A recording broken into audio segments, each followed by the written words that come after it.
Hello everyone, welcome back to my channel, Do It With Us. What if I told you that you can delete your YouTube channel without losing your Gmail, Photos, or Google account? Most people are afraid to do this because they think everything will disappear. But today, I'll show you a safe way of how to delete your YouTube account permanently. Let's get started. First, open the YouTube app on your mobile device and tap on your profile picture in the bottom right corner of the screen. From there, tap on your Google account to open your account settings.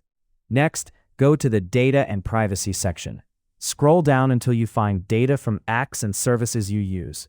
Under Apps and Services, click on Content Saved from Google Services.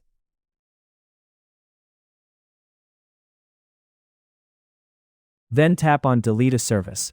Once you click on it, you may need to verify. After that, you'll be taken to a page showing your Google services. Find YouTube and tap on the trash icon next to it. For security reasons, you'll be asked to sign in again.